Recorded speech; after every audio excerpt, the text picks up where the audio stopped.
সুপ্রিয় শিক্ষার্থী বন্ধুরা, আসসালামু আলাইকুম। Welcome back to today learning school. কৃষি গুচ্ছ ভর্তি পরীক্ষা 2024-25 সেশনে যারা পরীক্ষা দিয়েছো, তোমাদের সকলের রেজাল্ট অলরেডি পাবলিশড হয়ে গেছে। অনেকে জেনেছো যে চান্স হয়েছে কিনা, অনেকে আবার অপেক্ষমান তালিকায় রয়েছে।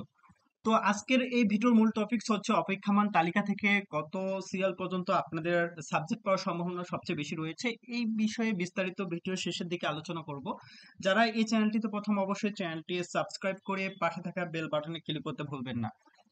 তো আমরা কৃষি গুচ্ছের রেজাল্ট অ্যানালাইসিস করে, বিগত বছরের রেজাল্ট গুলোকে অ্যানালাইসিস করে আমরা আজকের এই ভিডিও শেষের দিকে তোমাদেরকে জানিয়ে দিব যে কত সিরিয়াল অর্থাৎ কত ওয়েটিং এ থাকলে তোমাদের একটি সাবজেক্ট, একটি বিশ্ববিদ্যালয়ে তোমরা যে কোনো একটি সাবজেক্ট পাওয়ার সম্ভাবনা রয়েছে। চলুন কথা না বাড়িয়ে শুরু করা যাক। আর হ্যাঁ, যারা আমার এই চ্যানেলটিতে ক্লিক করেছেন, অবশ্যই চ্যানেলটিতে সাবস্ক্রাইব করে পাশে থাকা বেল বাটনে ক্লিক করতে ভুলবেন না। যারা কৃষি গুচ্ছের ভর্তি পরীক্ষায় চান্স হয়নি, তাদের জন্য আমার একটি সাজেস্ট থাকবে, তোমরা হাজী দানেশ কুমিল্লা বিশ্ববিদ্যালয় এবং গুচ্ছের জন্য পুরা দমে প্রিপারেশন নেওয়া শুরু করো। যারা গুচ্ছের জন্য প্রিপারেশন নিচ্ছ, একদম ভালোভাবে একটু প্রিপারেশন নিলেই গুচ্ছে কিন্তু চান্স হয়ে যাবে। তো কথা না বাড়িয়ে চলুন শুরু করা যাক। কৃষিগুচ্ছের ভর্তি পরীক্ষা 2024-25 রেজাল্ট অলরেডি প্রকাশিত হয়েছে। আপনি ভর্তির জন্য বিবেচিত হননি। যারা রেজাল্টে গিয়ে দেখতে পাচ্ছেন, অর্থাৎ আপনার আইডি পাসওয়ার্ড দেওয়ার পরে যখন দেখতে পাচ্ছেন আপনি ভর্তির জন্য বিবেচিত হননি, রেজাল্ট আসলে তিনটি ক্যাটাগরিতে শো করছে ওয়েবসাইটে। কৃষিগুচ্ছের যে ওয়েবসাইট রয়েছে সেই ওয়েবসাইটে তিনটি ক্যাটাগরিতে রেজাল্ট শো করছে। 1 নম্বর ক্যাটাগরি, আপনি ভর্তির জন্য বিবেচিত হননি। তার মানে কি? তার মানে আপনি এই পরীক্ষায় উত্তীর্ণ হয়েছেন, আপনার মার্ক দেখানো হচ্ছে উত্তীর্ণ হয়েছেন, কিন্তু কৃষিগুচ্ছে একটি নির্দিষ্ট সংখ্যা পর্যন্ত তারা ওয়েটিং এ রেখেছে, অপেক্ষমান তালিকা রেখেছে, সেই সিরিয়াল পর্যন্ত আপনার রেজাল্টটি ছিল না, এজন্যই আপনি ভর্তির জন্য বিবেচিত হননি, এই বিষয়টি দেখাচ্ছে। এখন কথা হচ্ছে, ভাই আমি ভর্তির জন্য বিবেচিত হইনি, তাহলে আমি কি পরবর্তীতে আহ, তাহলে কি আমি পরবর্তীতে ভর্তি হতে পারবো কিনা? না, আপনি কৃষিগুচ্ছের আশা ছেড়ে দিন। আপনি কৃষিগুচ্ছতে চান্স পাননি, আপনার সিরিয়াল হয়নি, আপনি বাদ। ঠিক আছে, আশা করি এই বিষয়টি বোঝাতে পেরেছি। এরপর দ্বিতীয় নম্বর যে স্লাইডে, এই স্লাইডে আমরা দেখতে পাচ্ছি কৃষিগুচ্ছ ভর্তি পরীক্ষা 2024-25 ওয়েবসাইটে প্রবেশ করার পর দেখা যাচ্ছে যে দ্বিতীয় নম্বর মেধা তালিকায় সাধারণ সাধারণ আপনার মেধাক্রম 300। আমি এখানে একটি সিরিয়াল দিয়ে দিয়েছি আপনাদের বোঝানোর জন্য। তো যারা দেখছেন মেধা তালিকায় সাধারণ, আপনার মেধাক্রম মেধা তালিকায় সাধারণ, আপনার মেধাক্রম 300 কিংবা হতে পারে অন্যান্য। তো যারা এই রেজাল্টটি দেখছেন তারা একটি সাবজেক্ট পাবেন ইনশাল্লাহ, তারা একটি সাবজেক্ট পাবেন ইনশাল্লাহ, তাদের কোনো চিন্তা নাই। তোমরা এখন 20 তারিখের মধ্যে সাবজেক্ট চয়েস দিবা। ঠিক আছে, 20 তারিখের মধ্যে সাবজেক্ট চয়েস সম্পূর্ণ করবা। যারা সাবজেক্ট চয়েস দিবা না তাদের সিটটি খালি হয়ে যাবে। সিট খালি হওয়ার বিপরীতে অপেক্ষমান তালিকা থেকে পরবর্তীতে রেজাল্ট পাবলিশ করবে। অপেক্ষমান তালিকা থেকে কবে রেজাল্ট পাবলিশ করবে এই রিলেটেড ভিডিও আমি আমার এই চ্যানেলটিতে আপলোড করার চেষ্টা করব। তবে একটি কাজ করতে হবে, আমার চ্যানেলটিতে সাবস্ক্রাইব করে পাশে থাকা বেল বাটনে ক্লিক করতে হবে। তাহলে আপডেট ভিডিও প্রকাশিত হওয়ার সাথে সাথে আপনার নোটিফিকেশন চলে যাবে, আপনি সহজে জানতে পারবেন অপেক্ষমান তালিকা থেকে কত সিরিয়াল পর্যন্ত টানলো, কিভাবে রেজাল্ট গুলো দেওয়া হচ্ছে।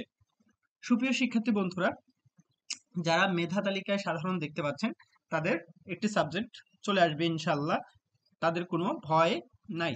এরপর কৃষি গুচ্ছ ভর্তি পরীক্ষা 2024-25 অপেক্ষামান তালিকা সাধারণ, আপনার মেধাক্রম 300। ভাইয়া আমার অপেক্ষামান তালিকা 6000, ভাইয়া আমার অপেক্ষামান তালিকা 5000, ভাইয়া আমার অপেক্ষামান তালিকা 4000। তাহলে আমি কি 6টি কৃষিগুচ্ছ বিশ্ববিদ্যালয়ের মধ্যে যে কোনো একটিতে চান্স পাবো? আমি কি একটি সাবজেক্ট পাবো? একটি কমন কোশ্চেন আপনাদের মনে থাকতেই পারে। যারা চান্স না পেয়ে সিরিয়াল অপেক্ষামান তালিকায় এসেছে, তারা অনেক ঘাটাঘাটি করছেন আপডেট তথ্য নেওয়ার জন্য, যে ভাইয়া আমি কি সাবজেক্ট পাবো, আমি কি কোনোভাবে সাবজেক্ট পেতে পারি, আমার সিরিয়াল এত, আমি কি সাবজেক্ট পাবো কিনা।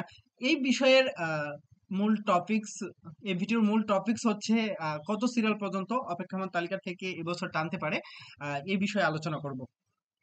সুপ্রিয় শিক্ষার্থী বন্ধুরা, আমরা সকলে জানি গত বছর 2023-24 শিক্ষাবর্ষে যারা তোমরা কৃষি গুচ্ছে ভর্তি পরীক্ষা, অনেকে ভর্তি পরীক্ষা দিয়েছে, তাদের সেই ভাইদেরকে জিজ্ঞাসা করে দেখবে যে কৃষি গুচ্ছের পরীক্ষা গত বছর একদম শেষের দিকে হয়েছে, অর্থাৎ গুচ্ছের পরীক্ষা হয়েছিল বিভিন্ন যে বিশ্ববিদ্যালয়গুলো রয়েছে, সেই বিশ্ববিদ্যালয়গুলোর পরীক্ষা শেষ হয়েছে, শেষ হওয়ার পরেই কিন্তু কৃষি গুচ্ছর পরীক্ষা একদম শেষের দিকে হয়েছে।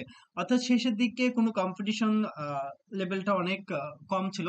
দেখা যাচ্ছে যে অনেকে ভালো সাবজেক্ট পেয়েছে ঢাকা ইউনিভার্সিটিতে, জাহাঙ্গীরনগর ইউনিভার্সিটি, জগন্নাথ ইউনিভার্সিটিতে, তারা কিন্তু আর কৃষি গুচ্ছের ভর্তি পরীক্ষায় আবেদনও করেনি, পরীক্ষাও দেয়নি।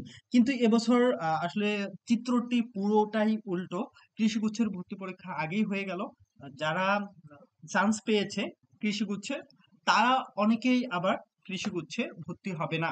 তারা দেখা যাচ্ছে যে গুচ্ছে একটি ভালো সাবজেক্ট চলে এসেছে। এখন কৃষিগুচ্ছের এমন একটি সাবজেক্ট পেলো এমন একটি ইউনিভার্সিটিতে, যেখানে তার পড়তে মন বসছে না, কৃষিগুচ্ছে ওনার একটা ফার্মেসি সাবজেক্ট চলে আসলো।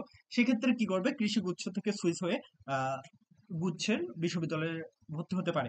তো এরকম অনেকের এরকম ঘটনা ঘটবে। অনেকে আছে কুমিল্লা বিশ্ববিদ্যালয়ে ভালো একটি সাবজেক্ট পেয়ে যাবে, সেক্ষেত্রে কৃষিগুচ্ছ ভর্তি হবে না। এখন কথা হচ্ছে মেন টপিকস, যে ভাইয়া আমার সিরিয়াল হচ্ছে ৬,০০০, আমি কি চান্স পাবো? আমার অপেক্ষমান তালিকা ৬,০০০, আমি কি কোনো একটা সাবজেক্ট পাবো?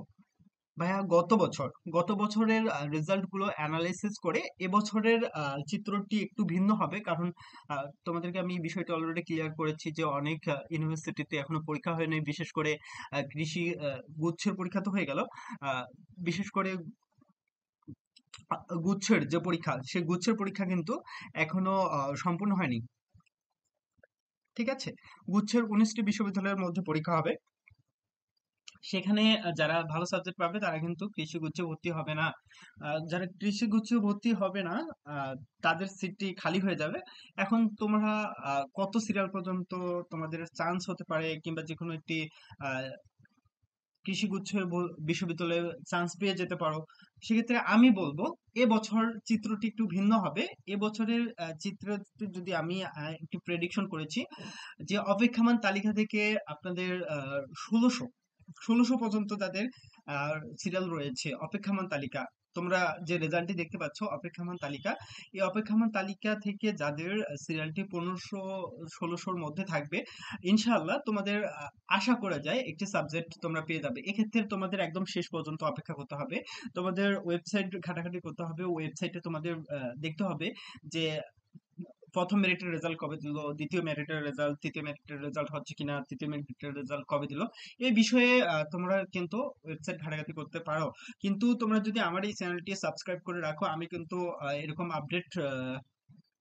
আপডেট ইনফরমেশন পাওয়ার সাথে সাথে আমি আপডেট ইনফরমেশন গুলো দিয়ে একটি ভিডিও তৈরি করে তোমাদের মাঝে উপস্থাপন করব।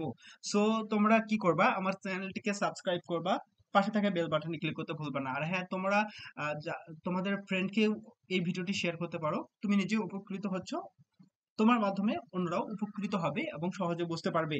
সো শিক্ষার্থী বন্ধুরা, আমি একটি বিষয়ে আজকে হয়তো ক্লিয়ার করতে পেরেছি। অপেক্ষমান তালিকা সাধারণ, তোমরা যারা এই রেজাল্টটি দেখছো তাদের ১৬০০ পর্যন্ত যাদের সিরিয়াল রয়েছে, আশা করা যায় তোমাদের একটি সাবজেক্ট পাওয়ার সম্ভাবনা রয়েছে। এখন তোমরা কমেন্ট করে জানাতে পারো কার কত সিরিয়াল, কার কত সিরিয়ালে কোন ইউনিভার্সিটিতে অর্থাৎ কোন কৃষি বিশ্ববিদ্যালয়ে তোমাদের চান্স হওয়ার সম্ভাবনা রয়েছে। এরকম ভিডিও চাচ্ছ কিনা কমেন্ট করে জানিয়ে দিবে, আমি এরকম ভিডিও আপলোড করার চেষ্টা করব। তোমরা সবাই ভালো থাকবে। কৃষি গুচ্ছে হয়নি, মন খারাপ করার কোনো কারণ নেই। তোমরা গুচ্ছের জন্য ট্রাই করো, হাজি দানেশের জন্য ট্রাই করো। সবাই ভালো থাকবে।